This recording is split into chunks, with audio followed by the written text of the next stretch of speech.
Welcome to our continuing devotional studies in the book of Job as we seek to understand the question of suffering. I'm Pastor Gregg of Grace Bible Church in Fort Worth, Texas. I'm glad that you're here to join us for this study from God's Word today. Today we're going to see the beginning of the second round of counsel and discussion that we see between Job's three friends and himself. It begins with Eliphaz the Temanite, who was the first to speak, and here he speaks again, but the tone has changed from his first speech. In chapter 4, verses 2 through 6, when you see the opening of his words to Job the first time, he was much more gentle with Job. Even a little bit of compassion you could see before he began to speak to Job. But here in Job chapter 15, where we'll look today, he seems angry. He seems to be hurt, to have been insulted by what Job has said in his other speeches. And so he's much more severe in his words toward Job in this chapter. Let's begin reading in Job chapter 15, verses 1 through 6. Then Eliphaz the Temanite answered and said, Should a wise man answer with empty knowledge, and fill himself with the east wind? Should he reason with unprofitable talk, or by speeches with which he can do no good? Yes, you cast off fear and restrain prayer before God, for your iniquity teaches your mouth, and you choose the tongue of the crafty.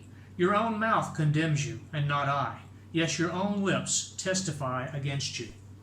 Job is one who claimed to be wise, but Eliphaz says, your knowledge is empty. He says, your words are hot air. He basically calls them a windbag.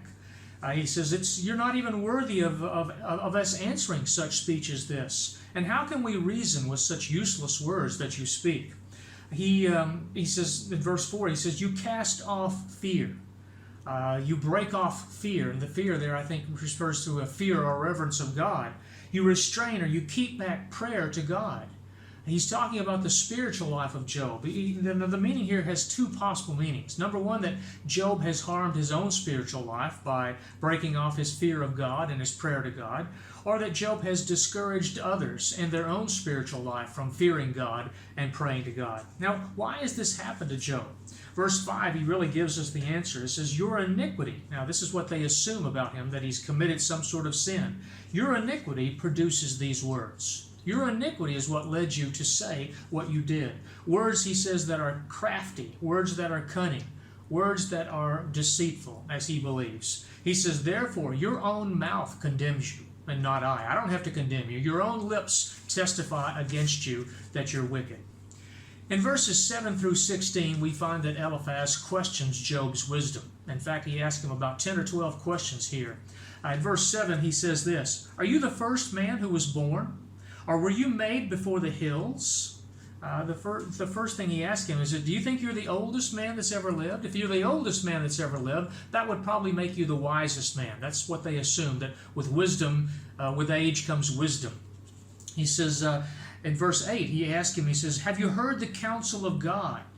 Do you limit wisdom to yourself? The word counsel speaks of secret counsel. Are you privy to the wisdom of the secret counsel of God? And are you the only one that God has given this to?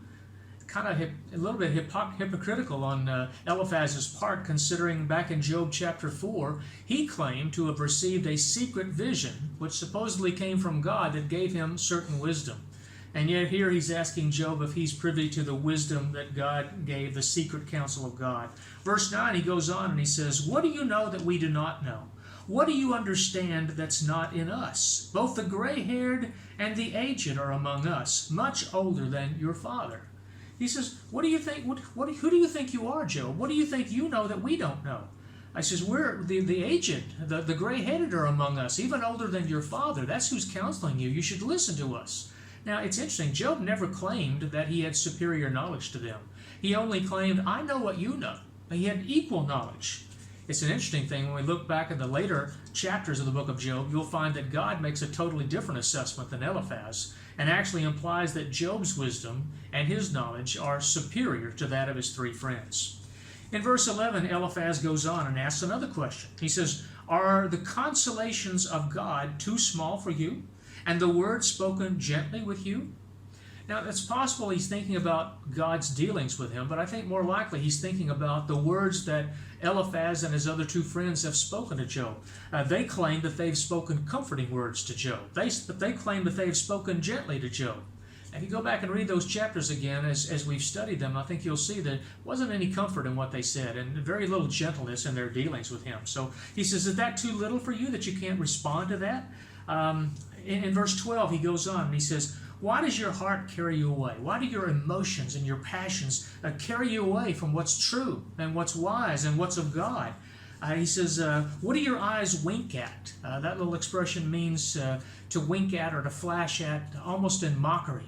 And what is the mockery about? Verse 13, your eyes wink to the point that you turn your spirit against God, and you let such words go out of your mouth. They believe that Job's spirit is turned away from God, that he truly doesn't trust God or believe God anymore, or certainly fear God. And that's what's led him to speak such words out of his mouth in questioning God or wanting to talk to God or challenging God, and at least as they see it. And so he says your spirit is turned against God. That's what led to all of this. Now in verses 14 through 16, we won't look at this in detail, but this is basically a summary of the supposed secret vision that Eliphaz received from God back in Job chapter 4, and what he was told by the Spirit in that vision, which is basically this. What is man? Man who is born of woman. How can he be pure or righteous, being born of a man, or born of a woman?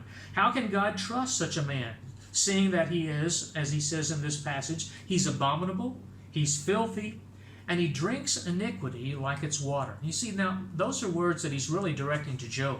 He's saying Job's abominable and filthy, and basically just fills his life with iniquity like he would drink water. That's his assessment of Job because of the fact that Job has suffered as he has.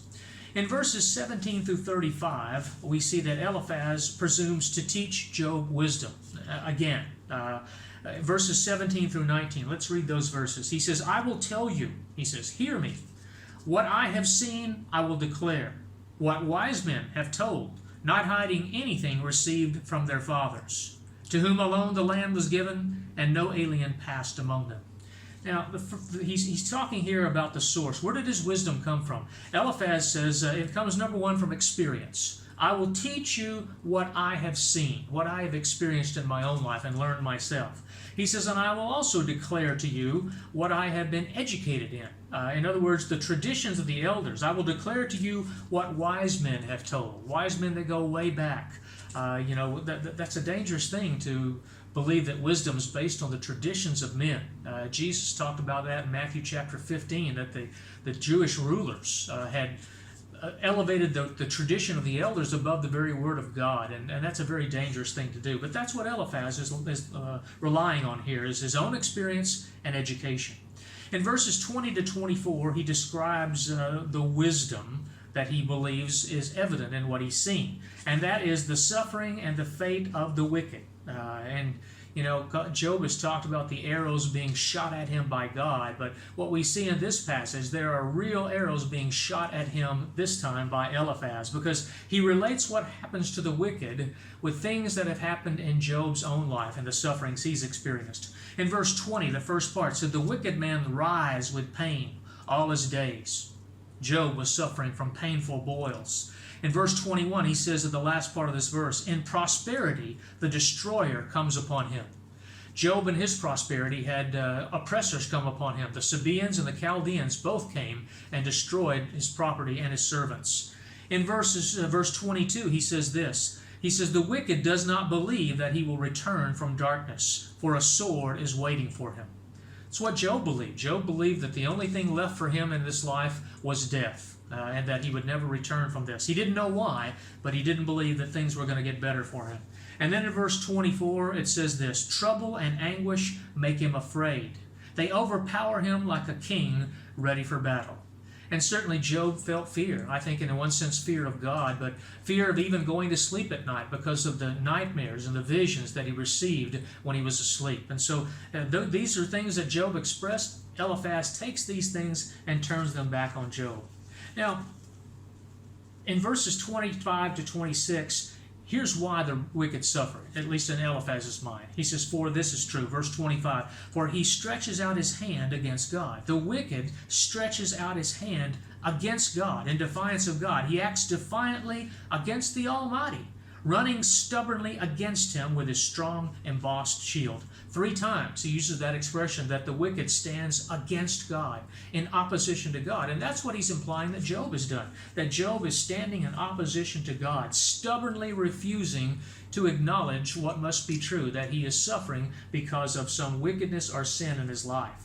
And so that's what these 3 friends have assumed. In verses 27 to 35, the last section, the longest section, we see that the prosperity of the wicked in Eliphaz's mind is something that is temporary, that it's fleeting, that suffering and death is inevitable as a judgment from God for all those who are wicked. You see, Job had pointed out that there are times when the wicked do prosper. Job chapter 12, verse 6, he told them that the tents of the robbers sometimes go unhindered or undisturbed by God. He prospers. Even those who provoke God, even people like idolaters, sometimes rest safe and secure in what God provides or allows to take place in their lives. Well, Eliphaz tries to show that any such prosperity of the wicked is going to be short-lived. That Job's argument doesn't hold up because eventually what will happen to the wicked is that they will suffer and die. And he believes that that'll happen in this life. Once again, using sufferings in Job's life as examples to prove that he has done wickedly. Verse 28, it says, he dwells in desolate cities, in houses which no one inhabits, which are destined to become ruins. Job's household had become empty. All of his servants pretty much had killed, and certainly all of his children. And so he points that out. In verse 29, he says, he will not be rich, nor will his wealth continue, nor will his possessions overspread the earth. Job lost all of his possessions, all of his livestock, his servants, all of those things he lost. And again, pointing out that this is what happens to the wicked. In verse 30, it says this, the last part of the verse says, by the breath of his mouth, the wicked will go away. The wicked will go away. And that's what has happened to Job. At least that's what they are teaching. His friends believe, basically, all of this empty talk basically says this. The same theology that all 3 of these friends have given from the beginning, that by God's hand the wicked suffer and the godly prosper. Basically, this is nothing more than the prosperity gospel, the health and wealth gospel of today. Number 2, that Job is suffering terribly at the hand of God. Number 3, therefore Job must be or have done something that is wicked. His friends, as we see this discussion continue on, they're becoming more and more adamant, unwilling to even listen or to reason to Job. They tell him in verse 31, it says, let the wicked not trust in futile things, deceiving himself, for futility will be his reward. The futile things they've got in mind, I believe, are the fact that Job's hope, Job's confidence and trust was in his righteousness. And they said, that's a futile thing for you to think that. You're deceiving yourself, Job, and thinking that's true. In our next study, we're going to look at Job's response to Eliphaz's words. We'll look at Job chapter 16 and 17. I hope that you'll join us for our next Bible study together.